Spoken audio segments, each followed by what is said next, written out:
পারবেন হাত তুলে আল্লাহু আকবার বলে দেখান। তাই মামুনুল হকের মুক্তি দিতে হবে, ঠিক কিনা তোরা কর। 53 বছর বয়সের 25 বছর বুখারী শরীফ পড়ে কাটায়, বুখারী শরীফ পড়ায় এদেশের শাইখুল হাদিস ইবনে শাইখুল হাদিস, তাকে আর জেলখানায় রাখা তাও অপরাধ হবে, ঠিক কিনা তোরা। তাই আজকে এই গাজীপুরের কাশিমপুর কারাগারে আওয়াজ যাচ্ছে এখান থেকে, নিরপরাধ এদেশের 30 লক্ষ আলেমদের এক মহা মুকুট বাংলা হুকুম মামুনুল হককে ছেড়ে দাও, ছেড়ে দাও, ছেড়ে দাও, ঠিক কিনা।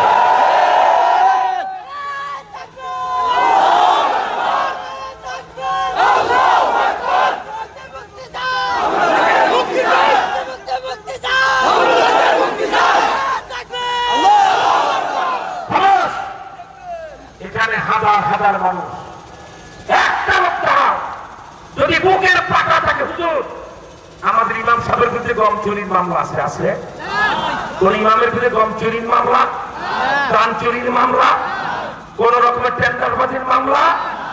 লজ্জা হয় না দেখাইয়া জাতি? সেই ওলামায়ে কেরাম দুধের মতো সাদা, একমাত্র ভারতের প্রধানমন্ত্রী বিশ্ব সন্ত্রাসী, বিশ্ব পর্দায় মোদীকে খুশি করার জন্য আলেমদেরকে জেলখানায় আটকায় রাখা উচিত। দেখি তোমার মোদী বাবার ক্ষমতা আর কয়দিন চলে। তোমার মোদীর দিল্লিতে কলেমার পতাকা 2040 সালের মধ্যে আমরা উড়াবো ইনশাআল্লাহ। শুধু চীনকে লাদাখার অরুণাচলে থাবা দিতে দেখো, কিভাবে দিল্লি পর্যন্ত থাবাটা তালেবানরা দেখবা, আর আমরা কলকাতার হাইটার দিল্লি কিভাবে পতাকা উড়াবো দেখবা ইনশাআল্লাহ। এবার একটা জাতীয় গুরুত্বপূর্ণ কথা বলি। বঙ্গবন্ধু আমাদের মহান নেতা, জাতির একে মহানায়ক, ঠিক কিনা? বাংলাদেশে ভণ্ড কিছু আসে, কাছে বঙ্গবন্ধুর ভণ্ড আসে, কারে কয় উনি যেটা চায় তিনি সেটা চায় না, তারপরে বলাবি ওনারা আসে, ঠিক কিনা?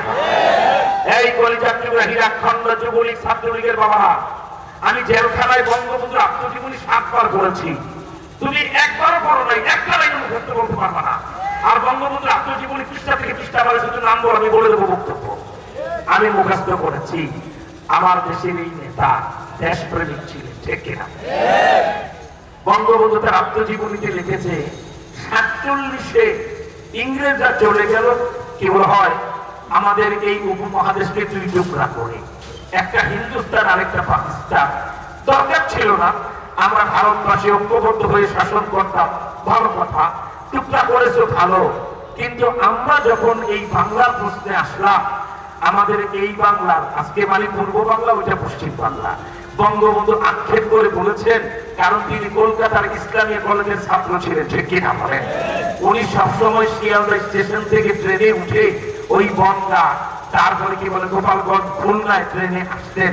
আর আমি ওই ইন্ডিয়াতে লেখাপড়া করার কারণে ওই শিয়ালদা ট্রেন স্টেশন, চাকদা, নৈহাটি, কল্যাণী, এরপরে কি বলে বনগা, আর বাংলাদেশের ট্রেন স্টেশনগুলি আমারও মুখস্থ।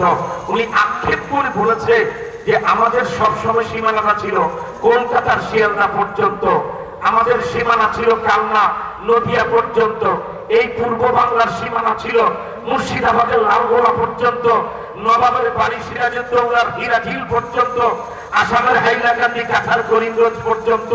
এরপরে বঙ্গবন্ধু তার আত্মজীবনীতে লেখে, আলাদা হয়ে হিন্দুরা থাকতে চেয়েছি, ইন্ডিয়ার সাথে থাকুক, কিন্তু আমরা কেন শিয়ালদা পেলাম না, আমরা কেন, এই শব্দ দিয়ে উনি বলেছেন, কেন নদিয়া পেলাম না, কেন কালনা পেলাম না, কেন মুর্শিদাবাদ পেলাম না। আজকে এই কথাটা আমার আওয়ামী লীগের বাবারা কেন বলেন না যে বঙ্গবন্ধু যতটা বৈধ সীমানা চেয়েছে, ভারত তুমি আমার বন্ধু, আমার ওই সীমানা আমাকে দিয়ে দাও, ঠিক কিনা? নিজের জায়গা চেপে গেলে গণেশ উল্টে যাবে, ক্ষমতা চলে যাবে, ঠিক না? আল্লাহকে হাজার নাদের ছেড়ে বলি, ইন্ডিয়াতে 5 বছর আমি লেখাপড়া করে আমার বাংলার এই সীমানায় কমপক্ষে 10 বার ঘুরে আমি ইমানি পিলার তুলে এসেছি। যদি মাতা আর অরুণাচল চীন দখলে নেয়, আমি আমার কলকাতা দখলে নেবই, আমি কালনা দখলে নেবই, আমি আসাম দখলে নেবই, ইনশাআল্লাহ। জোরে কর। আমার ভাইরা, দুঃখ আর ভারাক্রান্ত হৃদয়ে বলি, আজ আমরা মুসলমানরা ছাড় দিতে দিতে দেশ স্বাধীন হলো 53 বছর, এর মধ্যে 50 বারের বেশি নবীজিকে গালি দেওয়া হয়েছে, ঠিক কিনা? কোন সরকার আদৌ তার বিচার করে নাই। কোন সরকার বলো? একজনের মুখে হাতটা বলে তো, ওই সরকার যখন ছিল তখন নবীজিকে গালি দেয় নাই। আমি ইতিহাস শোনায় দিই, শুনো। আমার দেশের সবচেয়ে জনপ্রিয় নেতা বঙ্গবন্ধু শেখ মুজিবুর রহমান, উনি যখন রাষ্ট্র ক্ষমতায় 72 থেকে 75, তখন দাউদ হায়দার নামে একটা ভয়াবহ কবি আমার রসুলকে গালি দিয়ে কবিতা লিখলো। এর বিচার বঙ্গবন্ধুর আমলে হলো না, তিনি চলে গেলেন, আসলেন জিয়া।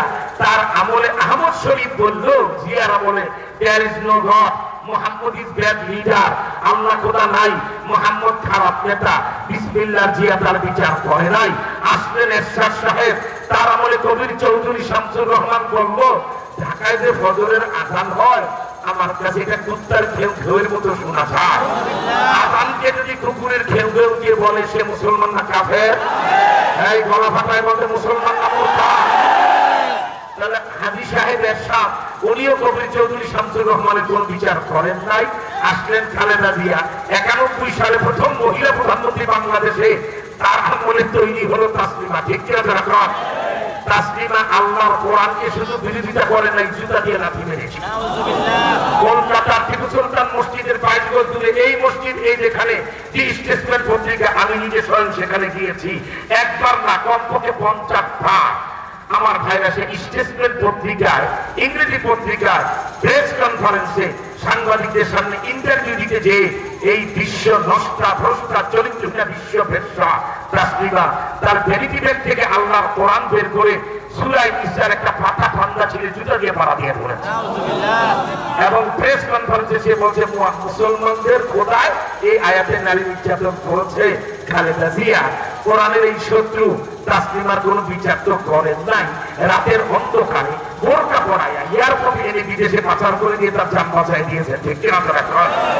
এরপরে আমাদের বর্তমান প্রধানমন্ত্রীর আমলে এখন আর এক তাসলিমা, এক দাউদ হায়দার, এক কবির চৌধুরী শামসুর রহমান, আহমদ শরীফরা এখন নাস্তিকের পা, ঠিক কিনা?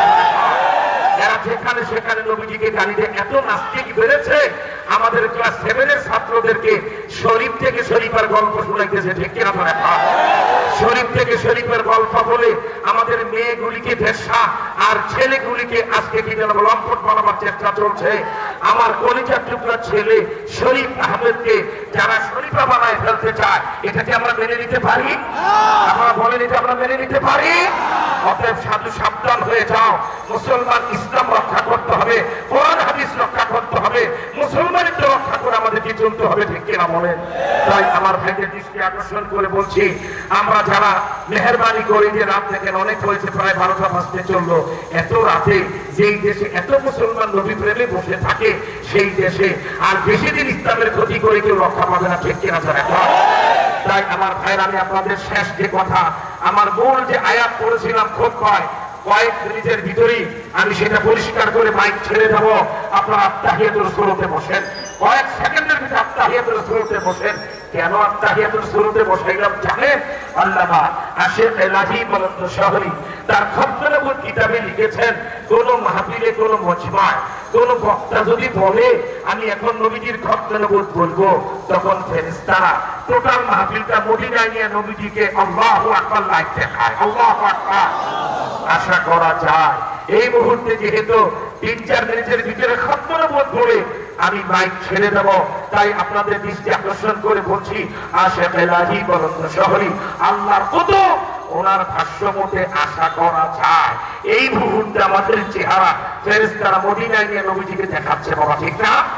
যখনই আত্তাহিয়াতুল সুরতে বসলেন আর খতমের বলবো বললাম, মুহূর্তের ভিতরে দেখেন মাহফিল নূরে ভরে গেছে, ঠিক কিনা? আমাদের চেহারা পরিবর্তন হয়ে গেছে। কেন? আমরা সবাই মদিনা ওয়ালার অন্তর্ভুক্ত, কি বলে, ঠিক না? তাই আমার ভাইদেরকে বলছি, আমি 40 মিনিটের খতমের নবুতের বয়ানে যে আয়াতে লাগে আমি সেটা 4-5 মিনিটে শেষ করব, 2টা শর্তে।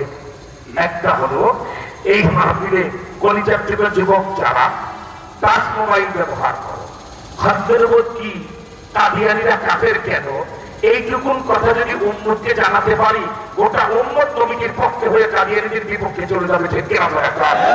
তাই টাচ মোবাইলওয়ালা যুবকরা জলদি মোবাইলটা ওপেন করো, উঁচা করো, এখনকার 4 মিনিটের বক্তব্য রেকর্ডিং করো, মোনাজাত হবে, বাড়িতে যাবে, ওযু করে খাওয়ার আগে এই খতমের উপর কি কাদিয়ানীরা কাফের কেন এইটুকুন বয়া তুমি ফেসবুকে ইউটিউবে নেটে ছেড়ে দাও, বিশ্বকে জানায় দাও আল্লাহর পরে যেমন আল্লাহ নাই, নবীজির পরে আর কোন নবী নাই। ঠিক কিনা? আমার ভাইরা, 2 নম্বর শর্ত হলো প্রিয় নবীজি। 2টা শর্ত আমি খতমে নবুয়তের 4 মিনিট কথা বলবো। আমরা প্রিয় নবীজির মর্যাদা রক্ষার এই খতমে নবুয়তের বয়ানে জবাব কি বলা হয়, শিয়ালের মতো ঘ্যাঙর ঘ্যাঙর করে যাব না সিংহের গর্জনে যাব, বিড়ালের ম্যাও ম্যাও করে না বাঘের হুঙ্কার দিয়ে? তাহলে গলাটা পরিষ্কার করে, সবাই গলাটা পরিষ্কার করে, এই জোরে গলা বাড়ি দেন। এবার বলুন, গায়ের শক্তি তলায় না গলায়? সবাই বলেন তলায় না গলায়? কথা যদি সত্য হয় 2টা আঙ্গুল উঁচা করে আল্লাহু আকবার বলে একটা আওয়াজ দেয়। এখনো হয় না, আরো জোরে আল্লাহু আকবার, আল্লাহু আকবার। রাত 12টায় নবীর উম্মতেরা দেখাচ্ছে মাগরিবের পরেই যেন নবী প্রেমে বসে আছে। ঠিক কিনা বলেন? আমার ভাইরা, আমরা তো দুনিয়াতে কত নেতার জন্য ইলেকশনে ক্যানভাস করি, কি পাই? 1 কাপ লাল চা আর একটা সিগারেট ছাড়া কিছু না। ঠিক কিনা? আর এখন যার ক্যানভাসটা করবে যদি নবীর প্রেমে করে, কাউকে দেখাইতে না করে, নবীর প্রেমে যদি 1 মিনিট ক্যানভাস করো, ওয়াল্লাহি হাসরের ময়দানে নবীজির হাতে 1 গ্লাস হাউজে কাউসারের পানি পেয়ে যাবে। কোন পানি? যেই পানি 1 গ্লাস পান করলে 50,000 বছর পানির পিপাসা লাগবে না। তাই জানতে চাই খতমে নবুয়ত কি, কাদিয়ানীরা কাফের কেন? এই 40 মিনিটের কথা 4 মিনিটে জানতে হলে জবাব দেন গলা ফাটায়, আল্লাহ কয়জন? আওয়াজটা পছন্দ হচ্ছে না? আল্লাহ কয়জন? মুখে বললে চলবে না, একটা আঙ্গুল উঁচা করে দেখায় দেন আল্লাহ কয়জন? আমি প্রশ্ন করবো, আল্লাহ কয়জন? 3বারে ভাই বলবেন, একজন, একজন, একজন। খামোশ। আল্লাহ কয়জন? হাত আর উঁচা করেন, বন্দুকের নলের মধ্যে সোজা করেন, একেবারে উঁচু করেন। এক আল্লাহর পরে কোন আল্লাহ আছে? এইভাবে দেখাবেন, নাই নাই নাই নাই নাই নাই। যার হাত যত তাড়াতাড়ি ঘুরবে তার সওয়াব তত বেশি হবে। আল্লাহর পরে কোন আল্লাহ, আমাদের নবীর পরে আর কোন নবী, এটাই তো খতমে নবুয়ত।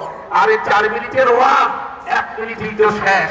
আল্লাহর পরে যেমন আল্লাহ নাই, মুহাম্মদ সাল্লাল্লাহু আলাইহি ওয়াসাল্লামের পরে আর কোন নবী নাই। ঠিক কিনা? এবার বুঝে থাকলে গাজীপুর জবাব দাও, আল্লাহকে বাদ দিয়ে কোন বেয়াদব যদি বলে আমি আল্লাহ, সে মুসলমান না কাফের? আরেকটু আওয়াজে, মুসলমান না কাফের? আমি বলবো যেমন, আপনারা বলবেন ফেরাউন। যেমন? আমার ভাইরা, এবার গলাটা আরো মজবুত করে নবী প্রেমের একটা ক্যানভাস হবে। ঠিক কিনা বলে? তুমি রাষ্ট্রপতি না প্রধানমন্ত্রী, কোটিপতি না শিল্পপতি, দলপতি না মসজিদ ইমাম খানকার পীর, কিচ্ছু দেখার দরকার নাই। মদিনাওয়ালার আশেক হলে হযরত হানজালার মতো নবী প্রেমে লাফাইবার, গলা ফালাইবা। ঠিক কিনা? তাহলে জানতে চাই, বিশ্ব সভার সভাপতি, মানবতার মহানায়ক, হেড অফ দ্য ওয়ার্ল্ড, আমাদের মাথার বদলি, হৃদয় আজাদ, দোজাহানের বাদশাহ মুহাম্মদ সাল্লাল্লাহু আলাইহি ওয়াসাল্লামকে বাদ দিয়ে কোন বেয়াদব যদি বলে মুহাম্মদ সাল্লাল্লাহু আলাইহি ওয়াসাল্লাম শ্রেষ্ঠ নবী নয়, আমি শ্রেষ্ঠ নবী, সে মুসলমানরা কাফের।